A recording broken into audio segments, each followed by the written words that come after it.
In this episode, it is figurative language, which is kind of something that Brandon Sanderson doesn't really do that much of. Despite being a very good writer, he hasn't really used figurative language to do that.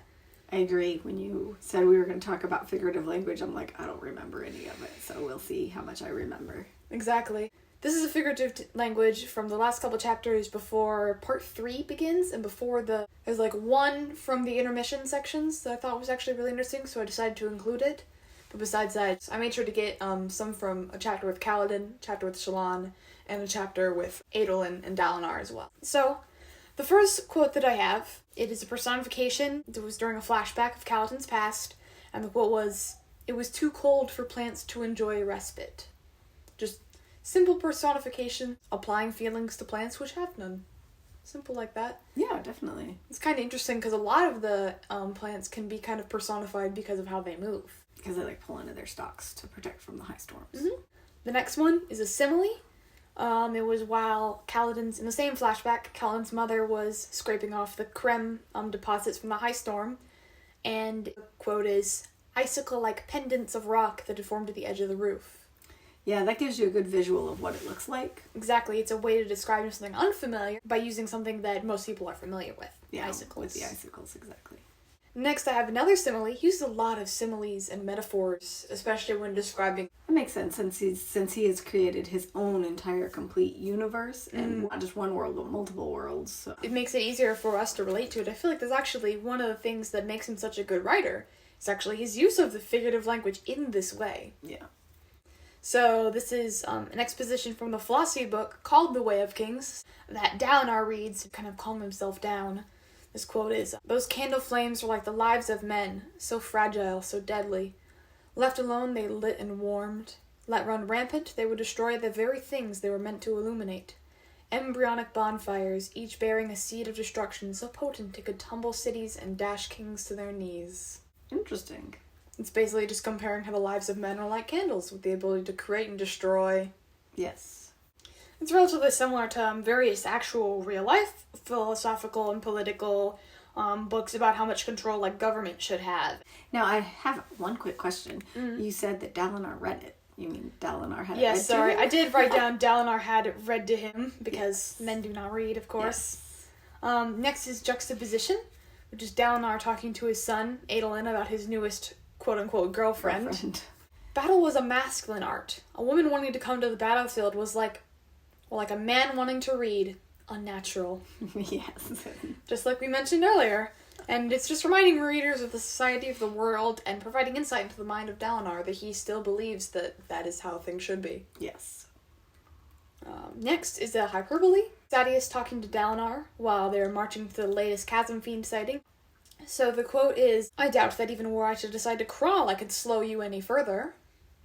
Because Sadeas has the human pulled bridges. He's running. Right. So Sadeas' goal is speed. And I don't care of the cost in life. Exactly. Just get there as fast as I can. And then Dalinar, using his philosophy from The Way of Kings, is more like, I care about the lives of my people. So Sadeas is being snarky and making fun of Dalinar's slower bridge moving method using the chulls. Yes. Next is a metaphor, which is Dalinar talking about Adolin.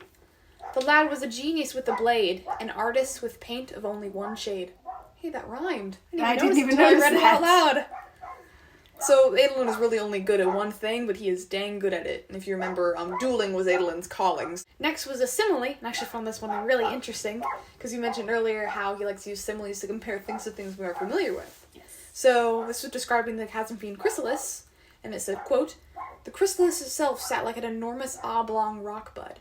And a rock bud is a plant that already exists in the world, one that we'd be more familiar with because it has been mentioned quite a few times, but still something that doesn't really exist in our world. Right. So it's just kind of interesting how, he's comparing something fictional and unfamiliar to us to something also fictional but more familiar to us. Yeah, that's a good way to state that, yeah. Next up is a metaphor. This is when Teft was talking to Rock. You remember those are the two friends that Kaladin has on the bridge crew? Yeah.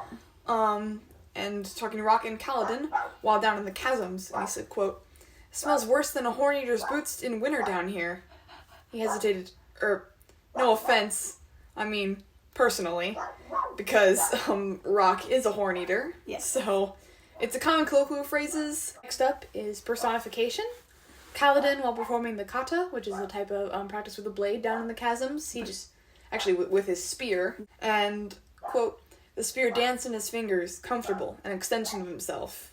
It's just showing how gracefully Kaladin handles a weapon, because dancing is something that's considered graceful and easy. So, of course, the spear didn't actually dance. Next, the metaphor, which is describing Ardent Laden, who was just like a, kind of throwaway NPC character that just kind of showed up for a moment.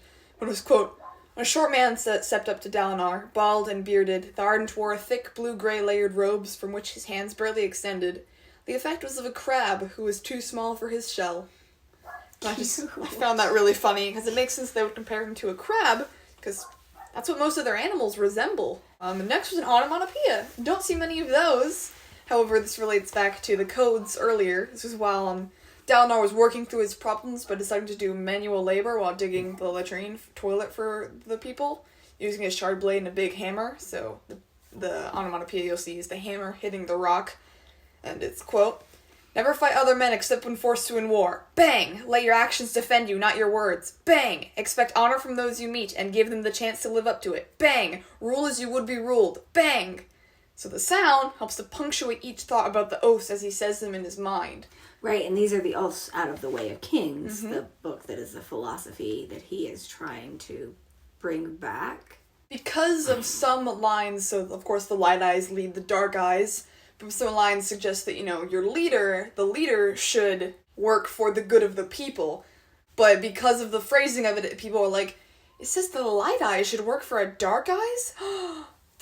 No, the light eyes are better. They could never stoop so low as to do that. Yeah, because the people who translate it or who interpret it that way are interpreting it for like literal work, and the way that it is meant is to take care of and help. Think about the good of the people. Yes. So next is a metaphor. This is Dalinar describing his son's hair. As usual, Adolin's black peppered blonde hair was an unruly mop. But it shows that Adolin just does whatever with his hair, and kind of shows again how Dalinar views his son. Well, and hair color is like... so interesting! Yes, and like, because red hair is like looked on as not pure. Yeah. And the dark... Shallan has red hair. Yeah, the dark hair is like the pure hair, so the fact that his is peppered with blonde shows that he's not like pure Alethi. Exactly. It's interesting because generally, if a dark-haired person and a light-haired person just had a child, you would get usually a medium-toned haired child. Right. But with this one, they mix and it's kind of, peppered throughout. Next is the metaphor. Navani, the king's mom, comparing Dalinar to her daughter, Yasna. You two are a pair of nails in the same doorframe. Stern, hard, and storming annoying to pull free. Yes. And it just provides insight into both how Navani sees Dalinar and how Navani sees her daughter Yasna. Well, and it also has another small part to it. Storming is something that they use to punctuate, to show like frustration. One of my favorite things that is in every single Brandon Sanderson book is how he just invents new swear words that aren't swear words. Like in Alcatraz Verses, it's shattering glass. In the Reckoner series, it's sparks.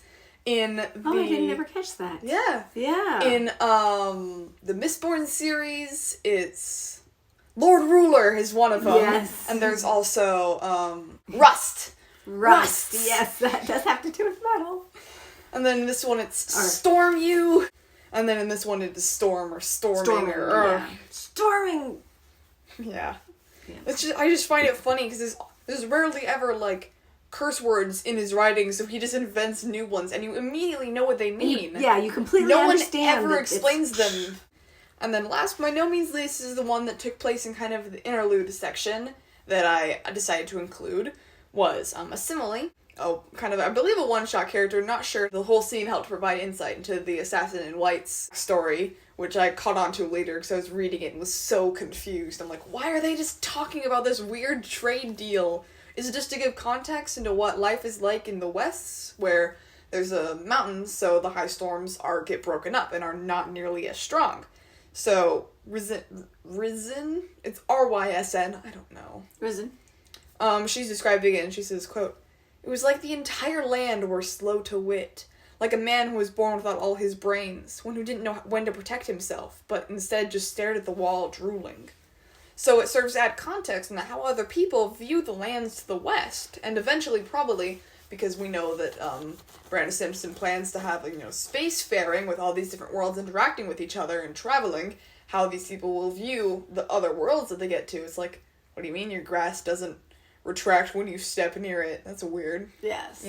Well, yeah, because they feel that way about the West. Like, the West is so soft and there's dirt and it's all squishy. Protect themselves, and you're not just walking on rocks all the time. It's like squishy. Yeah. Weird. Yeah. And the grass touches you when you walk. So weird. And your trees grow up and not like to the west always. Yeah. It's just interesting to me.